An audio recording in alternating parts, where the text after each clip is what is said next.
Science actually shows that studying less can get you more grades than students toiling away for 12 hours a day, but only when using the right protocols. Julian is a smart guy. A plus is his signature, and he dominated every class he was in. By his college year, while everyone was suffering under pressure with their studies, he was going at ease, having all the free time he wanted, and also in the meantime, developing real-life high-value skills that are necessary for his future. Every one of us would love to tell that story about ourselves, right? But what if today, I show you how to make that possible? How to study less and surpass the majority of students with ease. This video is structured in 3 parts, all of which is necessary to get the ultimate outcome, so watch till the end. Feeling good, all the money in the world is spent on feeling good. These were the lyrics from a song published long ago by an artist. Throughout history, people have destroyed themselves for one thing, to feel good. We're lazy, we procrastinate, we would do anything and everything for this very thing, just to feel good. When it feels good, we are motivated. When it feels bad, however, we unconsciously do anything to avoid it. When the subject you're studying gets hard, your brain doesn't want to do it anymore, so you'll start to daydream or procrastinate. But if you're motivated, you'll use all the energy you have to accomplish the task. You'll have more focus, so you can accomplish more in less time. So this is how you beat procrastination and stay motivated to tackle complex study problems. Procrastination has 3 phases. The first phase is anticipation, where you waste your time thinking about the pleasure that's about to come, or maybe that important thing you need to retrieve.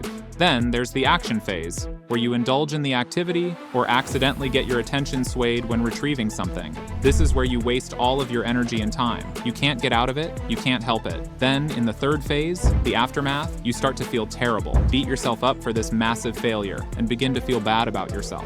It's similar to the post-anime depression, but it's not the same. You swear to yourself that you're never going to do it again, but the next day, as time passes, so does the pain, and you only remember the pleasurable parts. Then, the reinforcement of the pleasure gets strong, and you indulge in the activity again. Not only do you waste 80% of your time on this, but your ability to stay motivated also decreases. Before you want to get motivated, you have to get rid of this first. And here's how. Focus on the first phase, anticipation. If you block this, procrastination will never occur. Usually, it happens because of sudden cues we come across. First, I'll give you my example. Then I'll show you how to block it. Let's say I'm working on a script and need to fact-check something. I open my browser, but while on the site, I see a headline about supercars. If I love supercars, I will get curious and search for more info. Then I come across a video titled, "Can Model X Beat Model Y?" And as a fan, I click on it. From there, the procrastination spiral begins. Here's how I deal with it. I schedule my time in 30-minute blocks, separating blocks for focus and internet connection. In focused blocks, I'm not even allowed to move my chair. If something important comes up, I write it down for later in my internet block. Remember, it only takes one cue like supercars.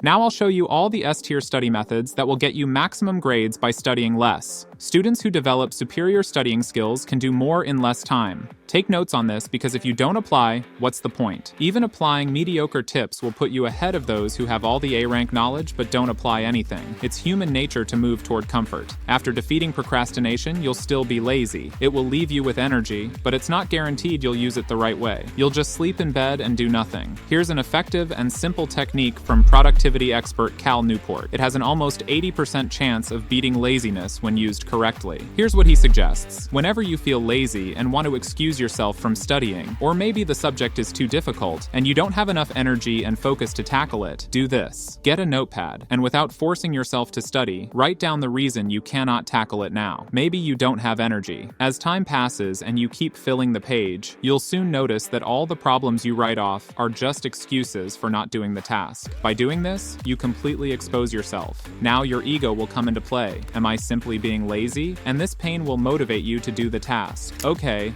now you have no distractions and all the energy you need. The goal is to surpass the majority of students by studying less, and it's possible. Here's how. So look, work accomplished equals time spent times intensity of focus. Most people operate at an intensity level of 3. So if they study for 10 hours at that intensity, they accomplish 30 units of work, but someone else can achieve the same result in just 3 hours by working at an intensity level of 10. This is the difference difference between pseudo work and real work. To surpass everyone while also putting in less time, you have to operate at an intensity of 10. To do that, you have to understand that our focus is limited, and it usually consumes a lot of energy to stay focused. For most people, according to a survey, focusing in 1-hour bursts helps maintain a consistent intensity of 10. So here's the action you take to get more out of what you put in. Set a timer for 1 hour and focus without any movement for 50 minutes. Then take a 10-minute break. Use this time to regain your energy. Walk for 5 minutes and drink water to stay energized. Then come back for another round. This is how you can accomplish in 3 hours what others take 10 hours to achieve. If you want to work fewer hours to get higher grades, you must follow this. Here's the thing. Most of you aren't privileged enough to go to a high-tier school for education. And in regular schools, teachers generally aren't capable of guiding you to the top of the mountain. So here's the thing. Stop trying to keep up with school and invest your time in high-quality education. Here's how. This is a very practical tip, and like many, I didn't go to a high-tier school. The moment I started using this, I noticed an immediate boost in my academic intelligence and my grades. That's when I realized I wasn't stupid. It was just my teachers who weren't capable of teaching me. What I did was completely skip school and start taking lessons on Khan Academy. It's no sponsor. The moment I started using it, I realized the gap between mediocre teachers and high-quality teachers. It's designed in a way to take you from absolute beginner to absolute expert. When you're studying fewer hours, like 2 or 3, to get the maximum grades, you absolutely have to make sure the study systems you're using get 100% of what you put in. There are techniques where 1 hour of focused work can give you the same outcome as 10 hours with less efficient systems. Let's talk about the study systems that get you the highest results from the work you put in. Since you have less time, stop taking notes. Copying them down, then rereading and memorizing takes a long time. And it's not as effective as you might think. Even highlighting stuff isn't as effective as you think. It just gives you the mental feeling of being productive. Instead, replace them with more effective uses of your time. Use active recall, such as trying to recall without looking at the book or summarizing what you've learned from memory. In math, instead of taking notes, focus on understanding and doing the problems. Use study methods that actively engage your memory and the skills you have. That's the best and most efficient way to learn, by actively engaging with the material.